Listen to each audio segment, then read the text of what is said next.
Corona کے تابڑتوڑ حملے کراچی میں شرح 37.32% ہو گئی۔ 2831 کیسز کا تعلق کراچی سے ہے۔ ضلع جنوبی کے 3 سب ڈویژن میں micro smart lockdown, garden, Saddar اور سول لائنز شامل۔ ملک میں 8 مریض پیاروں سے بچھڑ گئے۔ 7195 نئے کیس سامنے آ گئے۔ مثبت کیسز کی شرح 12.53% رہی۔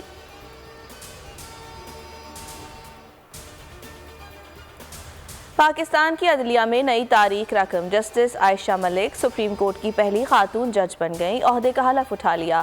چیف جسٹس گلزار احمد نے جسٹس عائشہ ملک سے حلف لیا، کہا کسی چیز کا کریڈٹ نہیں لیں گے۔ عائشہ ملک اپنی قابلیت پر جج بنی، 2031 میں ریٹائرڈ ہوں گی۔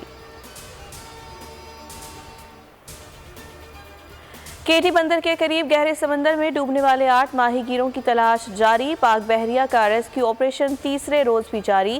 3 لاشیں مل گئیں۔ ہفتے کو تیز طوفانی ہواؤں کے باعث 3 کشتیاں الٹنے سے 46 ماہی گیر لاپتہ ہو گئے تھے۔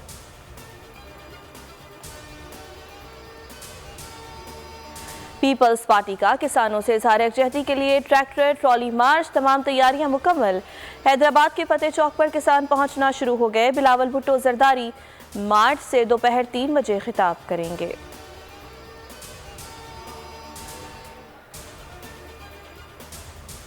اقتدار سے نکلا تو زیادہ خطرناک ہو جاؤں گا، وزیر اعظم عمران خان کی اپوزیشن کو وارننگ۔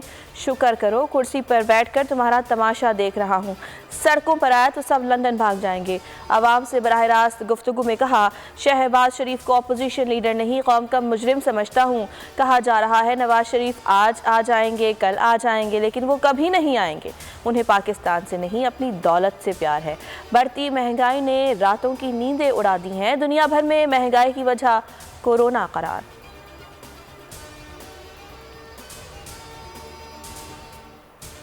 وزیر اعظم کی للکار پر مریم نواز کا جوابی وار، کہا آپ کی دھمکیاں گیدڑ بھپکیوں کے سوا کچھ نہیں۔ جس دن آپ اقتدار سے نکلے عوام شکرانے کے نفل ادا کریں گے۔ آپ عبرتناک شکست کھا چکے، آپ رونے دھونے کا کوئی فائدہ نہیں، سامان اٹھائیں اور چلتے بنیں۔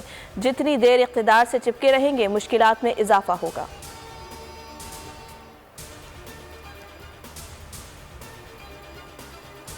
چین میں تیار کردہ جنگی بحری جہاز PNS تقرل اور سی کنگ ہیلی کاپٹرز کے بحری بیڑے میں شمولیت۔ کراچی میں تقریب، صدر عارف الوی مہمان خصوصی۔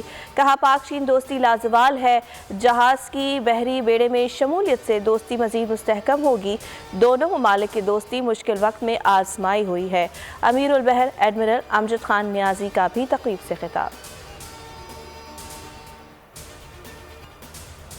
ملک میں جاڑہ جوبن پر مری اور گلیات میں برف باری، 4 فٹ تک برف باری سے سڑکیں بند، اشیاء کی قلت۔ ایبٹ آباد کے سیاحتی مقامات نے بھی سفید چادر اوڑھ لی۔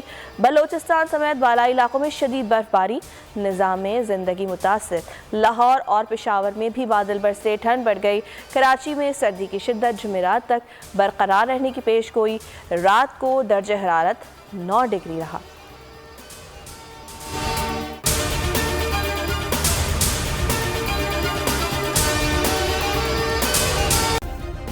سبسکرائب کریں اور بیل دبائیں تاکہ کوئی خبر رہ نہ جائے۔